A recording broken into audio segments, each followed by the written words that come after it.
Anti bacterial digestion improve చేసేందుకు అలానే ఇమ్యూనిటీని పెంచుతూ ఆరోగ్యానికి ఔషధంగా పనిచేసే పుదీనాతో నోటికి ఎంతో కమ్మగా ఉండే పచ్చడి రెసిపీ అయితే చూసేద్దాం. ముందుగా మీ కారాన్ని బట్టి 8 నుంచి 10 ఎండుమిర్చిని నూనెలో వేయించుకొని తీసుకోవాలి. వీటి ప్లేస్ లో పచ్చిమిర్చిని కూడా యాడ్ చేసుకోవచ్చండి. కాకపోతే ఎండుమిర్చితో చేస్తే కడుపు అనేది కోత లేకుండా ఉంటుంది. ఇప్పుడు 2 గుప్పెళ్ళు పుదీనా, 1 గుప్పెడు కొత్తిమీర, కొద్దిగా మెంతి ఆకు తీసుకొని నూనెలో మగ్గించుకోవాలి. వీటి ప్లేస్ లో ఓన్లీ పుదీనాతో కూడా చేసుకోవచ్చు. కాకుంటే ఈ విధంగా చేస్తే ఫ్లేవర్ అనేది ఇంకా బాగుంటుంది.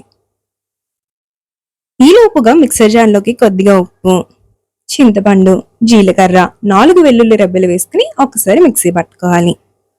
ఆకు ఈ విధంగా చక్కగా మగ్గాక మిక్సర్లో వేసుకుని మిక్సీ పట్టుకుంటే ఆరోగ్యంతో కూడిన మన కమ్మనైన పుదీనా పచ్చడి అయితే రెడీ అయినట్లే. మొదటి ముద్దలో కాస్త నెయ్యి తట్టించి తింటూ ఉంటే డైజెషన్ ప్రాబ్లమ్స్ అన్నీ కూడా క్లియర్ అవుతాయి.